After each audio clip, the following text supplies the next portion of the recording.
स्मृतिरपि त्वय्यर्चनं चापि ते हस्तावञ्जलये कथाश्रुतिरतः कर्णोक्षिसम्प्रेक्षते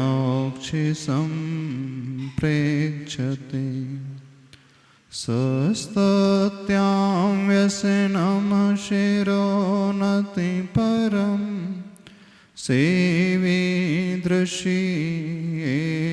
ते तेजस्वी सुजनोऽहमेव सुकृति तेनैव तेजः पते।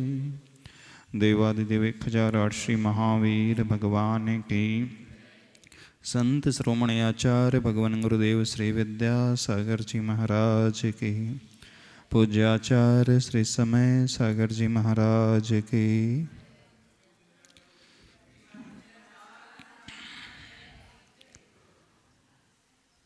सोलह कारण भावनाएं।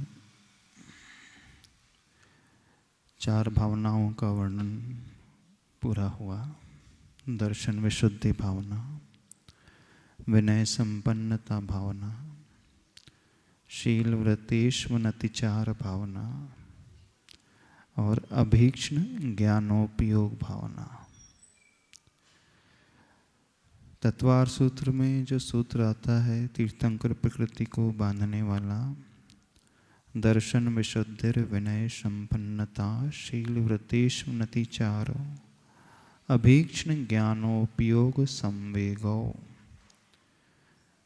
इसके बाद और भी है सूत्र, लेकिन जो विशेषता 2 भावनाओं के साथ जुड़ी है, अभीक्ष्ण विशेषण जो जुड़ा है, एक तो ज्ञानोपयोग के साथ और वही अभीक्ष्ण विशेषण संवेग के साथ जुड़ा है। द्विवचन में प्रयोग किया है, अभीक्ष्ण ज्ञानोपयोग संवेगो। अभीक्ष्ण का अर्थ हमेशा प्राय उसी प्रकार के भाव अपने मन में पैदा करते चले जाना। अब 5वीं भावना अभीक्ष्ण संवेग भावना आ रही है। संवेग का अर्थ क्या होता है? संवेग शब्द आप सब लोगों ने सुना भी होगा। आचार्य प्रवर पूज्यपाद स्वामी जी सरवर सिद्धि ग्रंथ में जहाँ इन भावनाओं की व्याख्या करते हैं, उसमें संवेग भावना का भाव इस रूप में अभिव्यक्त करते हैं, संसार दुखात नित्य भीरुता इति संवेगः। एक डेफिनेशन यह आती है, इसका अर्थ है संसार के दुखों से नित्य यानी हमेशा जिसे डर लगता है वह संवेग भाव कहलाता है। क्या कहा गया है? एक तो निषेध परक कि संसार के दुखों से डर लगना, और डर तो सबको लगता है, दुखों से डर नहीं लगता। हर व्यक्ति सुख चाहता है संसार का, हर जीव जो है दुखों से ऊपर उठना चाहता है। कोई भी जीव ऐसा नहीं संसार में जो दुख चाहता हो। कोई है संसार में? एक इंद्रिय जीव भी होता है, चींटी भी है, खटमल भी है, चिड़िया है, पंचेंद्रिय जीव है, पशु है, पक्षी है, मनुष्य है, देव है अथवा नारकी है। कोई भी जीव क्यों ना हो, वह दुख नहीं चाहता। वो क्या चाहता है? सुख चाहता है। तो फिर सारे जीव यहाँ संवेग भावना से भरे हुए हैं। संवेग भावना की परिभाषा ही संसार के दुखों से हमेशा डरते रहना। दुखों से डरेगा, इसका अर्थ है कि वह दुख नहीं चाहता। वो क्या चाहता है? सुख चाहता है। तो हर जीव यहाँ संवेग भावना बहाने वाला है। तो फिर संवेग भावना क्या हुई? थोड़ा सा उसे समझें। 2 चीज़ें हैं यहाँ पे, एक तो संसार और दूसरा उसके दुख। संसार तो आप जानते ही हैं, संसार क्या होता है? क्या होता संसार? संसार का अर्थ है संसरणम इति संसारः, परिभ्रमणम। हमेशा परिभ्रमण जो चलता रहता है, भटकन जो चलती रहती है, यह जीव हमेशा घूमते रहता है। कहाँ घूमते रहता है? चारों ही गतियों में वह चक्कर लगाते रहता है। 4 गतियों की 84 लाख योनि में हमेशा जन्म मरण करने का नाम ही संसार है। ये ना संसार? कि आप कुछ और समझते हैं संसार से, अथवा दूसरे तरीके से समझने की कोशिश करें तो जहाँ ये जीव पंच परावर्तन करता है उसका नाम संसार है। द्रव्य परावर्तन, क्षेत्र परावर्तन, काल परावर्तन, भव परावर्तन और भाव परावर्तन। यानी संसार में जो हमेशा यात्रा अनादि काल से करता हुआ आ रहा है वह संसारी जीव होता है। अब जो संसार में भटकता हुआ आ रहा है, जन्म मरण करता हुआ आ रहा है, तो नियम से दुख ही पा रहा है, क्योंकि सबसे बड़ा दुख जो होता है मरने का दुख होता है कि नहीं? मरना कोई भी नहीं चाहता संसार का व्यक्ति, कोई जीव, सिर्फ नारकी को छोड़ दिया जाए तो। ना कोई मनुष्य मरना चाहता है और देव तो मरना ही नहीं चाहते हैं, और पशु भी, पक्षी भी, कीड़े मकोड़े, वे भी नहीं मरना चाहते हैं, वे भी हमेशा जीना चाहते हैं। आप भी हमेशा जीना चाहते हैं, इसलिए तो ज्योतिष को हाथ दिखाते रहते हो, पूछते हो कितनी आयु है, हाँ अच्छी लंबी आयु है कि नहीं, कि हम पहले ही निपट जाएंगे। ये चिंता तो सबको लगी रहती है। बड़े से बड़ा ज्ञानी भी हो ना, वो भी किसी हस्तरेखा विशेषज्ञ को अपने हाथ दिखाता है, पूछ लेता है हमारी हाथ की रेखा क्या कह रही है, ललाट की रेखा क्या कह रही है, हमारा भाग्य क्या कह रहा है, हमारी कुंडली क्या कह रही है। तो मरना कोई नहीं चाहता, क्योंकि मरने का दुख, मरण का भय सबसे बड़ा भय होता है। और जब मरण होता है उसके बाद पुनः जन्म होता है, तो जन्म का भी एक दुख होता है। भले ही वो महापुरुष भी क्यों ना हो, उसे भी 9 महीने तक माता के गर्भ में उल्टे लटकते हुए बिताना पड़ता है। तद्भव मोक्षगामी जीव भी क्यों ना हो, वो अपने माँ के गर्भ में 9 महीने उल्टा ही लटका रहता है। ऐसी होता है ना, जब बच्चे का जन्म होता है गर्भ से, तो बच्चा कैसा होता है? सोता नहीं है एकदम फ्लैट। कैसा है? कैसी प्रकृति है? उसका सिर नीचे होता है और पैर ऊपर होते हैं, पूरा ऐसा। सबने देखी होगी गर्भावस्था की वो फोटो, अथवा आप लोग ने हॉस्पिटल जा कर के सब कराया भी होगा, सोनोग्राफी में देखते होंगे ना। तो बच्चा हमेशा उल्टा ही लटके रहता है 9 महीने तक। और क्या भोजन करता है? न हिल सकता है, न डुल सकता है। जो माँ भोजन करती है, माँ की जूठन को ही खाते रहता है। तो गर्भावस्था की वेदना, उसकी पीड़ा भी बहुत होती है। तो संसार का दुख सबसे बड़ा जन्म और मरण का दुख है। अब जब जन्म हो जाता है, फिर 4 गतियों के दुख आपको पता ही है। सबसे अधिक दुख नरक गति में है, जहाँ कष्ट के अलावा कुछ है ही नहीं। हम आँख खोल करके देखते हैं पशु पक्षी बिलबिलाते हुए, कीड़े नाली के पानी में। संध्या काल होती है, पतंगे उत्पन्न होते हैं, थोड़ी देर बाद मर जाते हैं। बारिश आती है, सैकड़ों की संख्या में वो छोटी छोटी गिजाएं लाल लाल आती हैं, एक बंच में गुच्छे के रूप में जन्म लेते हैं, और आपकी कार उसके ऊपर से निकल जाती है और स्वाहा हो जाते हैं। आप रात भर ड्राइव करते होंगे, ना जाने कितने मेंढक आपकी गाड़ी के नीचे आ जाते होंगे। अभी वो मेंढक ही था ना, आपकी चटाई के नीचे से निकल करके आ गया। देखो इतने छोटे छोटे मेंढक, चने के बराबर मेंढक, और वो भी संगी पंचेंद्री मन वाले होते हैं। उसकी बॉडी का जो आकार उसकी हाइट कितनी है, मूंगफली के दाने के बराबर, इतना छोटा, लेकिन उसकी भी 5 सेंसेस हैं, आँख भी है उसके, कान भी है, नाक भी है, मुख भी है, स्पर्शन इंद्री भी है, और तो और उसका मन भी होता है। अब वो इतना छोटा मेंढक कितना जी पाता है बताइए। अपनी पूरी आयु तो जी ही नहीं पाता, उससे पहले ही मर जाते हैं। जब हम तिर्यंच गति को देखते हैं तो हर पशु सिवाय कष्ट के अलावा कुछ नहीं पाता, दुखी रहता पूरा जीवन भर। कोई भी, चाहे वो जंगली पशु हो अथवा पालतू पशु हो, जंगल में है तो उनसे बड़ा बलशाली प्राणी आता, उसे खा लेता, अपना ग्रास बना करके उन्हें स्वाहा कर देता है। और पालतू पशुओं के दुख, और जो छोटे छोटे 3 इंद्री चींटी हैं, खटमल हैं, मच्छर हैं, आप कुछ नहीं करते, सिर्फ पेस्ट कंट्रोल वाले को फ़ोन करते हैं और आपके फ्लैट में आता है, पेस्ट कंट्रोल की पूरे स्प्रे करके चला जाता है और आपको बड़ा आनंद आता है। बोले हमारे घर से कीड़े साफ़ हो गए, और बेचारे करोड़ों की संख्या में वो दीमक, वो चींटी, वो कीड़े मकोड़े 1 मिनट में साफ़ हो जाते हैं। वो भी तो जीव है, नहीं है जीव? पर आपके मन में थोड़ी भी करुणा नहीं आती करुणा उन्हें देख करके? फुर्सत ही नहीं मिलती होगी सोचने की, समय ही नहीं मिलता होगा कि इनके बारे में हम सोच लें।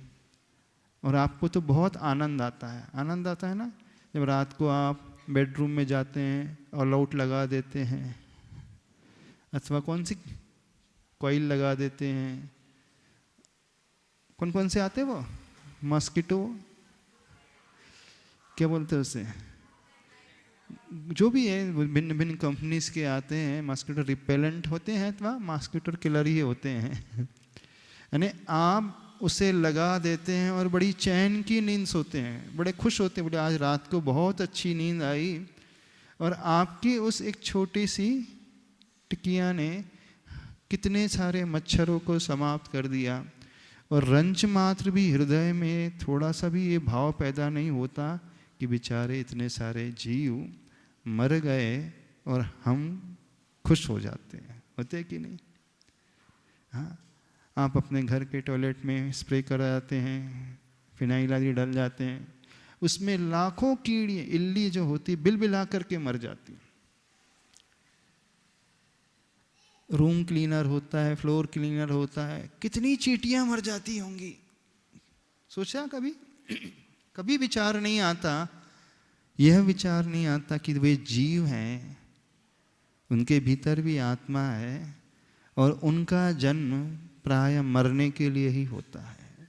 जितने भी चींटी हैं, खटमल, छोटे छोटे कीड़े मकोड़े हैं, पैदा होते हैं और कब मर जाते पता ही नहीं चलता। पैर के नीचे, गाड़ी के नीचे, लाइट ऑफ करते हैं, लाइट ऑन करते हैं, आप सोप यूज़ करते हैं, शैम्पू यूज़ करते हैं, डिटर्जेंट पाउडर यूज़ करते हैं, अल्कलाइन जो बेस होता है, जब आपकी आँख में वो साबुन वाला हाथ लग चला जाता है अथवा थोड़ी सी वो शैम्पू चली जाती है, तो कितनी जलन होती है आँख में, होती है कि?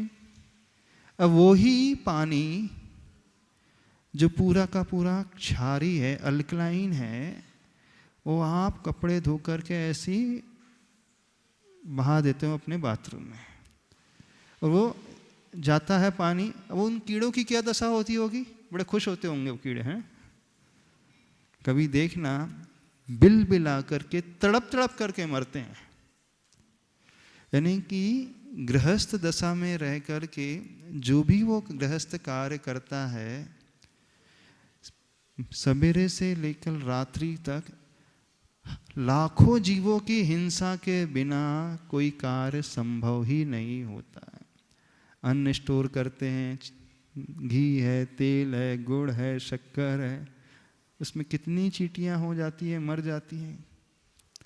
तो देखा करो, कभी उन जीवों की पीड़ा को सिर्फ समझने की कोशिश किया करो। और मनुष्य है कि उन्हें मार करके बड़ा खुश होता है, आनंद मनाता है कि नहीं? हिंसा नंदी रौद्र ध्यान होता है ना। गीजर ऑन किया आपने ठंड के दिनों में और एकदम गर्म पानी आया, और गर्म पानी में स्नान करके अच्छा लगता है ना ठंड में, आपको खुशी होती है और उस गीज़र में हजारों इल्लियाँ बॉइलिंग वाटर में आकर के मर जाती हैं। कभी ये भाव भी नहीं आता कि हम सोच तो लें, प्रतिक्रमण कर लें कि देखो मैंने तो स्नान किया, नहाया, साबुन यूज़ की, सोडा यूज़ किया, कपड़े धोए और स्नान करने के पश्चात बड़ा फ्रेशनेस फील करते हैं, अच्छा लगता है। अच्छा, जब स्नान करके बाथरूम से बाहर निकलते तो अच्छा लगता है कि नहीं? बिल्कुल अच्छा लगता है। यानी व्यक्ति प्रसन्न होता है कि नहीं? जब नहा धो करके बाहर निकलता है तो भूख भी अच्छी लगती है ना, भूख अच्छी लगती है। यानी आप प्रसन्न होते हैं, लेकिन उस नहाने की एक्टिविटी में कितने जीव जो हैं स्वाहा हो गए। हम ये कह रहे से सोचा करो, कभी जब सोचोगे विचारोगे तो आपका हृदय थोड़ा सा अनुकंपा से भर जाएगा। अनुकंपा का अर्थ है दयार्द्र चित्त वाला व्यक्ति दूसरों की पीड़ा को जब देखता है, उसके बारे में सोचता है, तो उसके हृदय में भी कंपन होने लगता है। उसे कहा जाता है अनुकंपा का भाव, अर्थात जो एम्पैथी कहा जाता है। पर की पीड़ा हमें स्व की पीड़ा लगने लगती है। ये भाव जब जागृत होता है तो वहाँ उसको थोड़ा सा लगता है कि अब नहीं, मुझे इन जीव हिंसा से ऊपर उठने की कुछ कोशिश करना चाहिए, अथवा मैं जीवन इस प्रकार से जीऊं कि कम से कम जीवों का घात हो। तो पर की पीड़ा को देख करके जब तक हृदय अनुकंपित नहीं होगा, कांपेगा नहीं, तो वहाँ धर्म प्रकट होगा ही नहीं। तो जिनके मन में ये भाव पैदा हो जाते हैं कि नहीं, ऐसे ही गति में मैं भी कई बार गया हूँ, जीवन मरण किया है, ऐसे कष्ट मुझे नहीं भोगना, ऐसे दुख मुझे नहीं भोगना, ऐसा कार्य मुझे नहीं करना ताकि इन गतियों में जाकर के, इन कीड़े मकोड़ की पर्याय में जाकर के मेरा जन्म हो। मुझे कुछ ऐसा कार्य अपने जिंदगी में करना है, कुछ ऐसी सोच बनाना है कि ऐसे तड़प तड़प करके तो मैं ना मरूं। तो ये कहलाता है संसार के दुखों को देख करके डरना। यानी जिसके हृदय में संवेग का भाव पैदा हो जाएगा, वो यह सोच करके फिर अपनी सारी प्रवृत्ति बदल देगा। जब तक वो संवेग का भाव पैदा नहीं होगा, वो हमेशा हिंसा, आनंद, रौद्र ध्यान करता रहेगा। आप थोड़ा सा अपनी दिनचर्या को उठा करके देखो, जब आप मॉर्निंग में उठते हो, जब से क्या क्या करते हो और कितने जीवों का घात आप एक दिन में करते हो, थोड़ा सा कैलकुलेट करके देखो।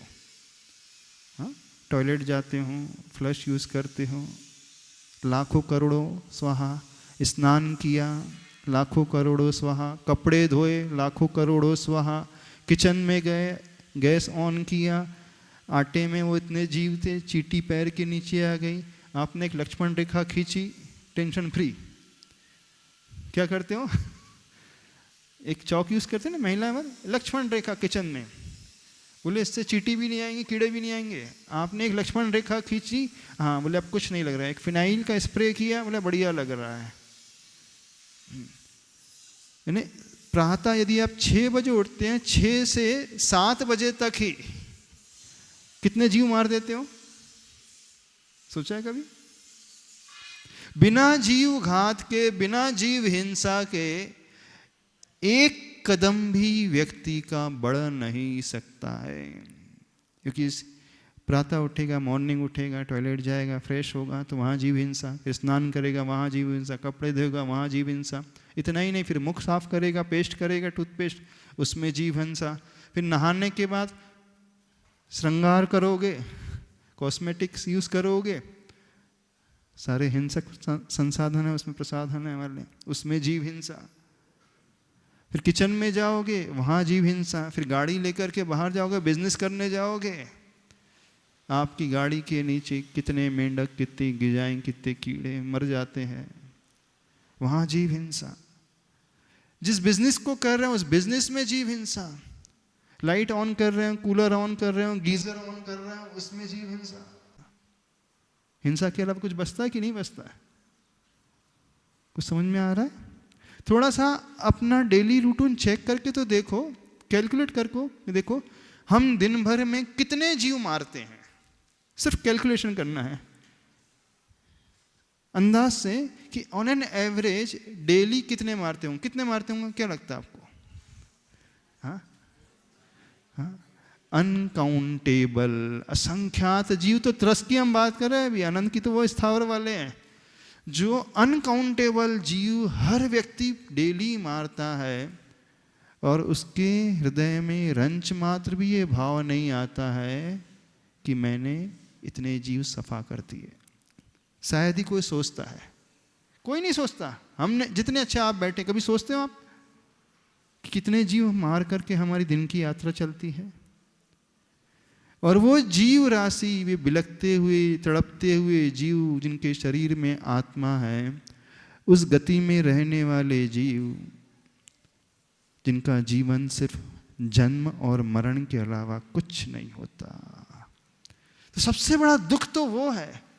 और ऐसी गति में हम भी अनंतानंत बार जा चुके हैं, चाहे आप हो चाहे हम, सब जा चुके हैं, लेकिन आज तक चेते नहीं। तो संवेग भावना जिसके हृदय में जागृत हो जाती है वो चेत जाता है, अरे बहुत हुआ ऐसी पीड़ा सहते सहते। अब वो पर की पीड़ा को देखेगा, उन कीड़े मकोड़े की पीड़ा को देखेगा, फिर को रिलेट करेगा, यार मैं भी तो यहाँ गया हूँ, ऐसे ही जन्म मरण मैंने भी किए हैं, धिक्कार है मेरे जीवन शैली को। क्या फिर से मुझे कीड़े की पर्याय में जाना है, तिरंज की पर्याय में जाना है? नहीं, अब बहुत हुआ, अब मुझे कीड़े मकोड़े नहीं बनना, उस पर्याय में नहीं जाना है। तो फिर उसके मन में एक और भाव आएगा, तो क्या करूं मुझे उस पर्याय में ना जाना पड़े? तो फिर सोचेगा अब कुछ अच्छी जीवन शैली अपनाना है। ये कहलाती है संवेग भावना। जब ये चिंतन भीतर से पैदा होता है तो यहीं से उसकी जीने की दिशा बदल जाती है, यहीं से उसके विचारों की दिशा एकदम अलग ही बदल जाती है। वो सोच भी अलग तरीके से करने लगेगा, व्यवहार भी अलग तरीके से करने लगेगा। अभी तक जब तक उसका चिंतन इस ओर नहीं जाता था, वो हर बार जीव हत्या करके आनंद मनाता था, रौद्र ध्यान के अलावा कुछ नहीं करता था। लेकिन करेगा, करते हुए भी सबसे पहले वो तस्य मिच्छामि दुक्कडम, अरे बहुत गलत हो गया। संसार में मैं आया हूँ, मनुष्य पर्याय को पाया हूँ, ऐसा तो हो नहीं सकता, गृहस्थ हूँ तो नहाऊँ ना, भोजन ना करूँ, कपड़े ना दूँ, व्यापार ना करूँ, सब कुछ करना पड़ेगा। मेरी इन क्रियाओं के माध्यम से असंख्यात जीव प्रतिदिन मरते हैं, असंख्यात जीव प्रतिदिन मरते हैं। हे प्रभु, मैं कुछ अपने ऐसे जीवन को बदलूं कि इनसे मुझे ऊपर उठना है। बस ये सोच जब पैदा हो जाएगी तो समझना आप संवेग भावना भाने वाले हो गए। और जब तक ये चिंतन पैदा नहीं होगा आपको कोई फर्क नहीं पड़ेगा, और किसी को कोई फर्क नहीं पड़ता। गर्मी में आता है, कूलर ऑन करता है, हजारों इल्लियाँ मर जाती, कोई फर्क नहीं पड़ता उससे। एसी ऑन करता है, कोई फर्क नहीं पड़ता है। गीजर ऑन करता है बाथरूम में जाकर, कोई फर्क नहीं पड़ता उसको। फर्क इतना पड़ता है कि नहाने के बाद खुश और हो जाता है वो। फर्क तो पड़ता है, प्रसन्न और हो जाता है, आनंद से और भर जाता है।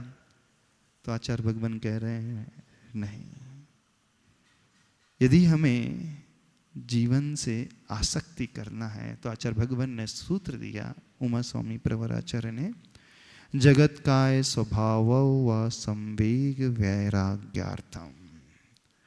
जगत का और काय का जो चिंतन करता है, तो जगत के चिंतन से, जगत का अर्थ यहाँ संसार के चिंतन से संवेग का भाव पैदा होता है। तो संसार का चिंतन किया करो। संसार का अर्थ खुली आंखों से देखा करो आसपास। जब हम कहते हैं संसार का अर्थ, तो आप कहोगे कि हाँ संसार भावना उठा के पढ़ना, संसार भावना क्या कह रही है? हाँ, दाम बिना निर्धन मुनुत की तृष्णा बस धनवान, कहीं ना सुख संसार में सब जग देखो छान। सब याद हो गया, रटना हो गया, कुछ नहीं, उसकी बात नहीं कह रहे हैं हम। बड़े प्रैक्टिकल तरीका बता रहे हैं आपको कैसे चिंतन किया जाता है, संवेग भावना का लाभ कैसे लिया जाता है। क्योंकि कई लोग बोलते थे संवेग भावना, पर उन्हें समझ में नहीं संवेग भावना का अर्थ होता क्या है। क्योंकि जो परिभाषा बताई संसार के दुखों से हमेशा डरना, तो संसार के दुखों से तो हर जीव डरता है, कौन नहीं डरता ये बताओ। अच्छा, आप भी डरते कि नहीं संसार के दुखों से? नारकी भी डरता है, मनुष्य भी डरता है, पशु भी डरता है, पक्षी भी डरते हैं, ना देव भी डरते हैं, कोई दुखी होना ही नहीं चाहता। जब हर व्यक्ति डर ही रहा है तो फिर हर व्यक्ति संवेग भावना वाला हो गया, फिर हर व्यक्ति को तीर्थंकर प्रकृति बनना चाहिए, पर ऐसा तो होता नहीं। तो दुखों से डरने का अर्थ क्या है? दुखों से डरने का अर्थ यह है कि वह यह चिंतन पैदा करेगा कि मुझे अब जीवन इस प्रकार से नहीं जीना है जहां जाकर के ऐसे कष्ट ही कष्ट मुझे मिलते रहें। ये तो हमने कीड़े मकोड़ों की बात की, थोड़ी सी अपनी दृष्टि को और विस्तार दो। जो कीड़े मकोड़े नहीं होते, कुत्ते बिल्ली बन जाते हैं, थोड़ा सा उनका जीवन चक्र उठा करके देख लो कैसा जीवन होता है। क्या है, भगाते ही रहता है हर व्यक्ति, मारते ही रहता है उन्हें। भेड़ बकरी बैल गाय बन जाते हैं, देख लो क्या स्थिति है। भैंस बन जाते हैं, क्या स्थिति है। जो देखो उन्हें स्लॉटर हाउस में ले जा रहा, कसाई के हाथों में बेचे जा रहा है, जबकि वो गाय वो भैंस सबका उपकार कर रही है, फिर भी वो दूध देती है, फिर भी जब बूढ़ी हो जाती तो मरने के लिए पहुंच जाती, कटने के लिए पहुंच जाती। कभी देखा है उन जीवों के कष्ट को? हाँ, रास्ते में चलते हो कभी उल्टी लटकती हुई बकरी को देखा जिसकी चमड़ी निकल चुकी है? हाँ, देखा है कि नहीं? पूरी स्किन निकल चुकी है और पूरा मांस ही मांस, फ्लैश ही फ्लैश दिख रहा है, लाल लाल, गर्दन अलग कटी हुई पड़ी है सामने। नहीं, वो बकरी का जीवन भी क्या जीवन है, उस भैंस का जीवन भी क्या जीवन है, उस भैंस के पड़ा का जीवन भी क्या जीवन है। भैंस का पड़ा जानते हो, जो मेल, बस जन्म होते ही उसे स्लॉटर हाउस में भेज दिया जाता है। बोले किस काम का है, दूध भी तो देगा नहीं है। फिर भी गाय से यदि जन्म लेता वो मेल होता तो हम बैल बना लेते, हाँ खेती में काम आ जाता। पर भैंस का जो पड़ा वो तो किसी काम में नहीं आएगा। तो बोले क्या होता है, जितनी भी डेयरी इंडस्ट्रीज में भैंसें होती हैं और वो जब जन्म देती हैं तो मेल आ जाता है तो वो सीधे स्लॉटर हाउस में जाता है। कुछ नहीं, वो डेयरी वाले उसे थोड़ी पालेंगे। बोले हम इन्हें क्यों खिलाएं पिलाएं, सालों तक पाल पोस करके क्यों बड़े करें, खर्चा क्यों करें। बोले अच्छा है स्लॉटर हाउस में भेजो और बिक जाएगा तो और मांस का पैसा और मिल जाएगा। यानी एक वह भी जीवन है। उस पशु गति तिर्यंच गति के दुख को देखो तो सही। यदि संवेग भावना से अपने आप को भरना है तो एक बड़ा प्रैक्टिकल उपाय बताते हैं आप सबको, बड़ा प्रैक्टिकल उपाय बताते हो। जहां मांसाहार की दुकान होती है ना, अथवा किसी स्लॉटर हाउस में जाकर के विजिट करना, अथवा किसी कसाई की दुकान में जाकर के विजिट करना, अथवा किसी बकरे को, मुर्गे को, भैंस को कटता हुआ देख लेना। बस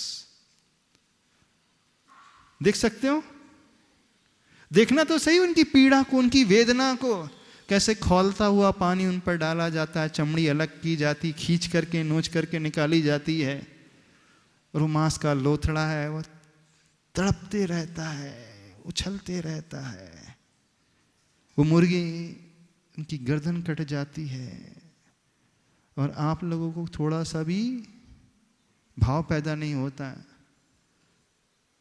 उन्हें देख करके चिंतन करना, आखिर ये जीव इस पर्याय में आया क्यों? भैंस की पर्याय में, मुर्गे की पर्याय में, बकरे की पर्याय में, गाय आदि की पर्याय में, भेड़ की पर्याय में आया क्यों? तो इसने जरूर कुछ न कुछ ऐसा कार्य किया था। कैसा किया था? बहुत ज्यादा पूर्व भव में मायाचारी की थी। माया तैर्यज्ञो नस्य, मायाचारी करने का ही परिणाम होता है कि तिर्यंच आयु बनती है, तिर्यंच गति में जा करके जन्म लेना पड़ता है। भगवान अब ऐसी मायाचारी मैं नहीं करूँगा जिससे मुझे भैंस बकरे आदि की पर्याय में जाना पड़े, जिससे मुझे कीड़े मकोड़ों की पर्याय में जाना कर पड़े। तो जहाँ संवेग भावना जागृत हो जाएगी वो अपने आप मायाचारी बंद कर देगा, छल कपट का भाव अपने आप बंद कर देगा, वो एकदम सहज और सरल हो जाएगा। लेकिन आपका हृदय है ना इतना कठोर हो गया है, पत्थर दिल हो गया है कि कभी ये भाव भी नहीं आता। जो पत्थर दिल होता है उसको कभी संवेग भाव नहीं आ सकता, नहीं आ सकता संवेग का भाव। वो देख करके ऐसी छोड़ देता है। जितने भी रौद्र ध्यानी होते हैं उन्हें संवेग का भाव कभी नहीं आता। यानी जो भी पाप कर रहे हैं, चाहे हिंसा कर रहे हैं उसमें आनंद मना रहे हो, झूठ बोलते हो इसमें आनंद मनाते हो, परिग्रह का अंबार लगा करके खुश हो रहा है व्यक्ति, आनंद मना रहा है, चोरी आदि करके खुश हो रहा है, आनंद मना रहा है, सब रौद्र ध्यान। तो जहां रौद्र ध्यान आ जाते हैं वहां कभी संवेग का भाव आ ही नहीं सकता। संवेग का भाव आता ही उसे है जिसका हृदय करुणा से भरता है, अनुकंपा से भरता है, पर की पीड़ा को अपनी मानने लगता है। फिर वो उस कटते हुए जीव को देख कर के यह नहीं सोचेगा कि उसका शरीर है, वो तुरंत ये सोचेगा मैं भी इस भैंस की पर्याय में कई बार आया हूँ, मुझे भी कई बार ऐसा काटा गया है, मेरा मांस कई बार ऐसा हर भव में खाया गया है, मुझे भी उस बोझा ढोने के लिए, वजन ढोने के लिए बैलगाड़ी आदि में जोता गया है। वो तुरंत उन कटते हुए दुखी पीड़ित पशुओं को देख करके चिंतन करेगा ये इनकी जीवन यात्रा नहीं है, ये पास्ट में मेरी जीवन यात्रा रही है, बिल्कुल मेरी जीवन यात्रा रही है। पुण्य योग से उस भव में मैंने कुछ अच्छा विचार किया, सरलता लाया, मनुष्य आयु को बांध लिया, मनुष्य पर्याय पा लिया, लेकिन मनुष्य बन करके अब मैं क्या कर रहा हूँ? क्या वैसे ही मायाचारी कर रहा हूँ? यदि वैसे ही मायाचारी करूँगा तो वहीं पशु गति में जाऊँगा, तिरंज गति में जाऊँगा। ये चिंतन करके फिर छोड़ देता है, वो क्रूरता भी छोड़ देगा। ये हो गए तिरंज गति के दुख। अभी तो बहुत शॉर्ट में बताया। फिर नवचर आकाश में उड़ने वाले पक्षियों के दुख देखना, समुद्र में रहने वाले उन जीव जंतु के दुख देखना। लोग सी फूड खाते हैं बड़े चाव से, चाइना चले जाओ, कोरिया चले जाओ, एशियन कंट्रीज चले जाओ, वहाँ क्यों इंडिया में भी ऐसे, बंगाल की ओर चले जाओ, मछलियाँ ही खाते रहते हैं, बड़े चाव से खाते हैं। यानी वो समुद्र में रहने वाले जलचर जीव जंतु, मैं उन पर्याय में भी कई बार गया और लोगों के द्वारा खाया गया। सांप की पर्याय, मछली की पर्याय, केकड़े की पर्याय, न जाने कौन कौन से जीव जंतु की पर्याय। कभी देखा है समुद्र में रहने वाले जीव जंतु के दुखों को सोचा है लेकर? कभी प्रकृति को देखा करो आंख खोल करके, बंद कर दिया करो शास्त्र, किसी वृक्ष के नीचे बैठ करके देखना इस वृक्ष में कितने सारी चींटियां चल रही हैं, इनका भी जीवन है। वहीं मिट्टी पड़ी है, कितने सारे कीड़े निकल जाते हैं एकदम से ऑल ऑफ सडन और गायब हो जाते हैं, उनका भी जीवन है। ये सारी भावना शास्त्र पढ़ करके नहीं आएगी, संवेग भावना। आचार्य भगवान कहते थे संवेग भावना हमारे हृदय में तब पैदा होती है जब हम इस प्रकृति को खुली आंखों से देखना शुरू करते हैं। एक स्वाध्याय होता है शास्त्र के माध्यम से और एक स्वाध्याय होता है चारों तरफ के संसार के दृश्य को देख करके। शास्त्र में जो सारी बातें लिखी हैं वो संकेत के रूप में लिखी हैं कि संसार में चतुर्गति में ऐसा जन्म, ऐसा मरण, ऐसे कष्ट, ऐसे दुख होते हैं। नहीं तो छेड़ाला की पहली ढाल पढ़ लेना, छेड़ाला पढ़ी होगी ना आपने, प्रथम ढाल, उसमें और कुछ नहीं है, सिर्फ चतुर्गति के जीवों के दुख। यदि वो भी नहीं तो आदिनाथ भगवान की पूजा आती है। कभी की होगी अपने आदिनाथ भगवान की पूजा? उसकी जयमाला में देखना, बड़ा अच्छा वर्णन किया है, एक एक गति के जीवों के दुखों का वर्णन किया है। अब उस पूजा में अथवा उस छेड़ाला में अथवा उस संसार भावना जो शास्त्र में लिखी है वो सारी बातें संकेत के रूप में लिखी हैं, लेकिन उन्हें पढ़ करके देखना तो हमें संसार को ही है। चारों तरफ आंखें खोल करके देखना है और इस बारिश के समय जहां कदम बढ़ाओ सिवाय जीव के कुछ नजर ही नहीं आता, सिवाय जीव राशि के कुछ नजर नहीं आता। जहां देखो सिर्फ हजारों लाखों की संख्या में झुंड के रूप में इतने सारे जीव। प्रकृति में अपने आप सम्मूर्छन जिनका जन्म हो जाता है, माँ बाप से जन्म नहीं होता उनका, सम्मूर्छन जन्म अपने आप जन्मता, वातावरण बनता, क्लाइमेट बनता और अपने आप पैदा हो जाते हैं। बारिश हुई, मक्खियाँ कहाँ से आ जाती हैं बताइए? पतंगे कहाँ से आ जाते हैं? वो गिजाई झुंड के रूप में एक साथ पैदा होती हैं, कहाँ से आ जाती हैं बताइए? सोचिए कहाँ से पैदा हो गए इतने सारे जीव। रात को लाइट जलती है, कीड़े अलग प्रकार के ढेर सारे कहाँ से आ जाते हैं? सोचा है कभी? सम्मूर्छन जन्म हो जाता है, अपने आप हो जाते हैं। मौसम में परिवर्तन हुआ, जन्म हो गया। तो ऐसी जीव राशि में हम भी कई बार पहुंचे हैं, हर संसारी जीव कई बार पहुंचा है। तो उन जीवों को देखना, इस प्रकृति के दृश्य को देखना, सारे संसार को तो छोड़ दे, एक पेड़ को ही देख लो उठा करके। कभी एक वृक्ष का एनालिसिस करना, इस वृक्ष में कितनी सारी पत्तियां, वे भी अनंत अनंत जीव हैं। उस वृक्ष के आश्रय से रहने वाले कितने सारे कीट पतंगे, कीड़े मकोड़े रह रहे हैं। कभी सिर्फ शांति से बैठ करके गिनने की कोशिश करना, कितने जीव इस वृक्ष के आश्रय से रह रहे हैं, तो आंख खुल जाएगी हमारी। लेकिन कोई भी व्यक्ति प्रकृति को तो देखता ही नहीं खुली आंखों से। देखते हैं आप लोग सिर्फ एंजॉयमेंट के लिए, हाँ गजब की ग्रीनरी है, ग्रीनरी देख करके बड़ी खुशी होती है, हरियाली अथवा वाटरफॉल देख करके कैसी खुशी होती है। बोले बारिश का मौसम है, चलो घूम के आते लोनावाला, खंडाला। बोले बहुत जगह जगह वाटरफॉल आ जाते हैं तो व्यक्ति खुश होता है वाटरफॉल देख करके। लेकिन ज्ञानी व्यक्ति उसी वाटरफॉल को देख करके, प्रकृति को देख करके अंदर अनुकंपा से भर जाता है। ये जल राशि नहीं, पानी नहीं, यह असंख्यात जीवों का पिंड है। ये कीड़े मकोड़े असंख्यात जीवों एक साथ मरते हैं, पैदा हो जाते हैं, और इनका क्रम यही चलता रहता है। इनकी आयु ज़्यादा नहीं होती, पैदा होते हैं, मर जाते, फिर पैदा हो जाते उसी योनि में जा करके। चींटी हुई, पैदा हुई, कोई गाड़ी निकल गई, फिर से मर गए, फिर पैदा होगा वही चींटी की पर्याय में। तो उनका पूरा साइकिल जन्म मरण के अलावा कुछ नहीं, यही चलता रहता है। तो उनके दुख देखा करो, उनके कष्ट देखा करो, और देख करके सोचा करो आखिर ये सारी आत्मा इस पर्याय में आई क्यों? हमारे शरीर में भी आत्मा है। अब भले ही हम इस बार मनुष्य बन गए, लेकिन इस मनुष्य पर्याय से पहले हम कहाँ थे? जितनी आपकी एज है, 70 वर्ष, 60 वर्ष, 50 साल, उस 50-60 साल पहले भी तो थे हमारे। आपकी आत्मा थी ना, कहाँ थी? कहीं रही होगी। और उससे पहले इन्हीं कीड़े मकोड़ों की पर्याय में, इन्हीं जीव राशि की पर्याय में।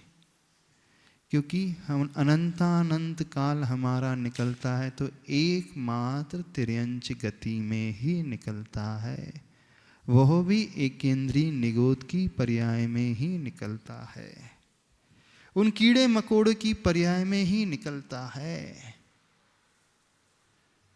तो खुली आंखों से इन जीवों के कष्ट को देख करके जिसका हृदय अनुकंपा से भर जाता है, अब वो फिर डरने लगता है, घबराने लगता है, नहीं बहुत हुआ, अब मुझे ऐसे दुख नहीं भुगतना है। तो फिर क्या करना होगा? कुछ ऐसा कार्य करना होगा जिससे मुझे इस तिर्यंच गति में न जाना पड़े। फिर थोड़ा बहुत चिंतन और लेकर के आगे जाता है। हाँ, तिर्यंच गति में जाने का मेन कारण मेरी कसाय है, मायाचारी की। उस नरक आदि गति के फिर दुखों का चिंतन करता है वो। नरकों के दुख तो शास्त्रों से ही सबने जाने हैं। कितने लोग नरक जाना चाहते हैं? हाथ खड़े करें। नरक जाना चाहते हैं कितने लोग? नहीं, क्यों नहीं जाना चाहते नरक? अरे सब जगह घूमा करो, थोड़ा अच्छा लगेगा। क्या घर ही में रहते, एक ही जगह रहते हो? रहते रहते बोर नहीं हो जाते एक ही जगह?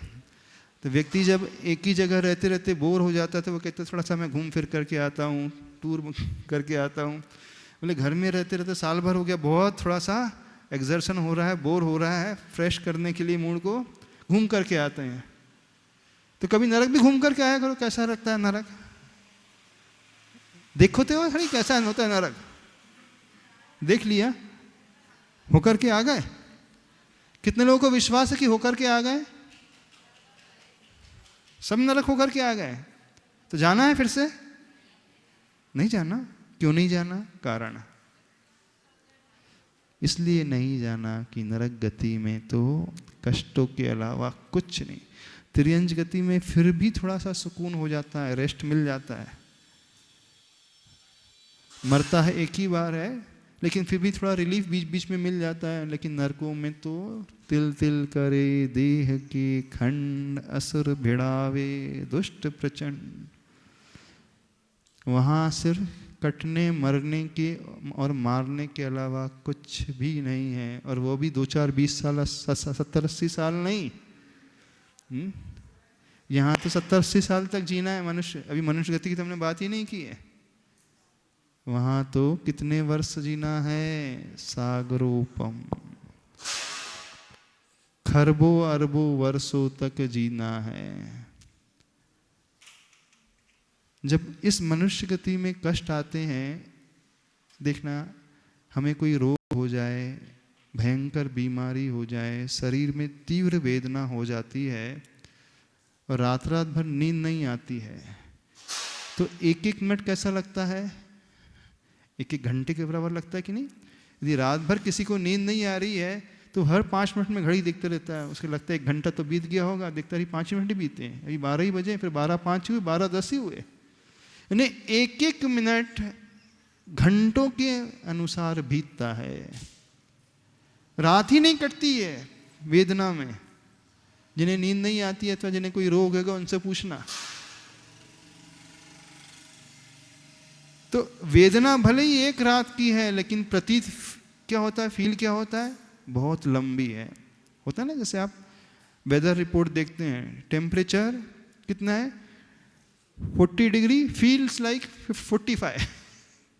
एक आता है। ठंडी कितनी है? ठंडी तो है 20 डिग्री टेम्परेचर, लेकिन फील्स लाइक 15 डिग्री। यानी होता कम है लेकिन फील अधिक होता है। जो क्लाइमेट ठंडा होता कम है, पर हमें फील होता है कि बहुत अधिक सर्दी है अथवा गर्मी बहुत अधिक है। तो बिल्कुल नरकों में भी होता ऐसा ही है। होती सागरोपम आयु है, पर फील होता है कि कई सागरों, हजारों सागरों निकल के फिर भी ये आयु समाप्ति नहीं हो रही है। जैसे जब शरीर में वेदना होती है तो ये लगता है ये रात तो कटने का नाम ही नहीं ले रही है। इस रात की सुबह कब होगी? ये रात जो है जाने का नाम ही नहीं ले रही है। जब दुख आते हैं जीवन में तो वो पहाड़ जैसे लगते हैं, और जब सुख आते हैं तो वो मिनट्स जैसे लगते हैं। कब पता ही नहीं चलता कब पार हो जाता है समय। तो एक तिर्यंच गति के दुख हैं और एक नरक गति के दुख हैं। जब हम शास्त्रों में पढ़ते हैं ऐसे भी दुख होते हैं इस जीव को, और हम सब ने वहाँ की यात्रा कई बार की है।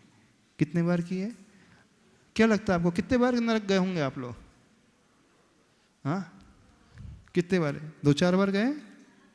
अनंतों बार महाराज। 2 4 बार नहीं, अनंतानंत बार गया है यह जीव।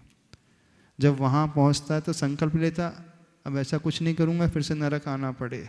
लेकिन जैसे ही यहाँ आता है यहाँ की हवा लग जाती है, सब भूल जाता है। बोले किसने देखा नरक है, किसने देखा स्वर्ग है? अभी तो जो मिला है उसको अच्छे से भोगो, खाओ पियो, ऐश करो। वो ऐसी प्रवृत्ति अपना लेता है। लेकिन जिसके हृदय में संवेग भाव जागृत हो जाता है तो वो आसपास को देख कर के, वातावरण को देख कर के, उन जीव जंतु को देख कर के शिक्षा ग्रहण करता है। अब देखना, यहाँ उसका हृदय भगवान के दर्शन से नहीं पलट रहा है। बड़ी विचित्रता है। गुरु के उपदेश से नहीं पलट रहा है। मंदिर जाकर के, तीर्थ यात्रा जाकर के उसका जीवन नहीं बदल रहा है। कैसे बदल रहा है? प्रकृति को देख करके खुली आंखों से जब वो देखता है, संसार को देख करके उसका जीवन बदल जाता है। कई बार हम अपने बड़ों से नहीं समझ पाते हैं, लेकिन दूसरों से समझते हैं। गुरु कितना भी समझाए नहीं समझ में आएगा, लेकिन जब वो इधर उधर देखेगा, जीव राशियों को देखेगा, उनके कष्टों को देखेगा, तो एकदम चेत जाएगा, अरे ये भी कोई जीवन होता है। कई बार व्यक्ति शास्त्र पढ़कर के नहीं समझता, गुरु उपदेश से नहीं समझता, जब उस पर स्वयं बीतती है, कर्मों की मार पड़ती है, तो समझता है। और कई बार दूसरों के दुखों को देख कर के वह समझ जाता है। आप लोगों को समझ में आ रहा है, नहीं समझ में आ रहा है? तो कितने के हृदय में संवेग भाव जागृत हो रहा है, संसार के दुखों से डर लग रहा है। और यहाँ पे कहा गया है, यह भाव जो होता है ना, इस परम संवेग भावना, अभीक्ष्ण संवेग भावना तीर्थंकर प्रकृति को बांधने वाली हो जाती है। अभीक्ष्ण संवेग यानी निरंतर ऐसा सोचने वाला। कौन ऐसा सोच सकता है? जिसके हृदय में अनुकंपा हो जाती है पैदा। अभी तो दूसरों की बात ही नहीं की जा रही, स्वयं को देख करके सोचना कि मेरी भी यात्रा पास्ट में ऐसी रही है, इतने दुख मैंने भी झेले हैं। अब बहुत हुआ ऐसे दुख झेलते झेलते, अब कुछ ऐसा पुरुषार्थ करना है जीवन में कि उस नरक में ना जाना पड़े, तिर्यंज गति में ना जाना पड़े। नरक में नहीं जाना तो क्या करना होगा? बिल्कुल फिर चिंतन करेगा, नरक क्यों जाता है जीव? बहुत हिंसा करने से। बहुवारम परिग्रहत्वम नारकस्यायुषः। बहुत जोड़ करके रखने वाला व्यक्ति, तृष्णावान व्यक्ति, हिंसा करने वाला व्यक्ति नरक आयु को बांधने वाला हो जाता है। तो बोले अब नहीं, इनसे उठना है, संतोष गुण को धारण करना है। तो ये कहलाता है संवेग भावना का चिंतन। अभी एक तरह से परिभाषा बनाई है, संसार दुखात नित्य भीरुता इति संवेग। संसार के दुखों से नित्य डरना। डरते तो आप लोग हैं, लेकिन डरने के पश्चात कोई परिवर्तन आप में नहीं आता, क्योंकि जो आप जीवन अभी तक जीते हुए आए हैं उसी जीवन को आप भविष्य में भी जियोगे। ये डरना नहीं कहलाता है, ये शब्दों से डरना कहलाता है। हर व्यक्ति कहता है कि मुझे दुख ना मिले, लेकिन कहने मात्र से कार्य नहीं चलेगा। जो मैं कह रहा हूँ कि मुझे दुख की प्राप्ति ना हो, तो मैं उन कारणों को भी खोजूंगा कि दुख मुझे क्यों मिलते हैं। तो उस गलत कार्य करने से, कषाय के तीव्र भाव करने से नरक और पशु गति की प्राप्ति होती है। तो मैं ऐसे कषाय के, हिंसा के परिणाम तीव्र भाव नहीं करूँगा, अर्थात फिर मंद भाव करने लगूंगा। ये परिवर्तन उसके हृदय में पैदा हो जाता है। ठीक है? नहीं समझ में आया? तब करुणा जागृत हो जाएगी। कितनों के संवेग भाव पैदा हो रहा है? कुछ नहीं। जिसको संवेग भाव पैदा हो जाए ना, प्रतिमा ले लेगा वो। प्रतिमा ले लेगा वो। जो दीक्षा की ओर अग्रसर हो जाएगा वो अपने व्यसन को छोड़ देगा, वो अपनी बुरी आदत को छोड़ देगा, वो कषाय को कम करने लगेगा। संवेग भावना का अर्थ ये होता है, वो अपने नेचर को बदल देगा, अपने दुर्व्यवहार को छोड़ देगा, वो मायाचारी को छोड़ देगा, छल कपट को छोड़ देगा। वो नहीं करेगा कमाल, क्योंकि जब भी वो करेगा तो तुरंत उसे वो बिलबिलाते हुए पशु नजर आएंगे, कीड़े मकोड़े नजर आएंगे। जब खुली आंखों से उन कीड़े मकोड़ों को देखेंगे तो तुरंत हमारी रूह जो है तुरंत कांप उठेगी, नहीं अब मुझे उस पर्याय में नहीं जाना है। अब वहाँ जाने से बचने के लिए क्या करना होगा? तो मायाचारी कम करना पड़ेगा, छोड़ना पड़ेगा, छल कपट छोड़ना पड़ेगा, क्रूरता छोड़ना पड़ेगा, क्रोध का भाव छोड़ना पड़ेगा, वैर का भाव छोड़ना पड़ेगा। आप चाहते तो हैं कि मुझे दुख ना मिले, लेकिन आप उन छल कपट और क्रूर भाव को भी छोड़ने को तैयार नहीं है। और यदि ये नहीं है तो आप सिर्फ बातों का जमा खर्च कर रहे हैं, उसके अलावा कुछ नहीं करते हैं। आप अंतरंग से नहीं चाहते, इसका अर्थ यह है। जो अंतरंग से संवेग भावना को भाने वाला होगा, नियम से उसकी जीवन शैली परिवर्तित होती ही है। और नहीं परिवर्तित हो रही है तो इसका अर्थ है वह सिर्फ पढ़ रहा है, सुन रहा है और बातें कर रहा है। अब देखना, उन पशुओं को देख करके हम ये भाव ला कर रहे हैं अपने हृदय में, तो तीर्थंकर प्रकृति बनने लगती। क्या गजब की बात है, कितना गजब का लाभ हो रहा है। अभी इतना ही रखते हैं। बोले देवादिदेव श्री महावीर भगवान की जय हो।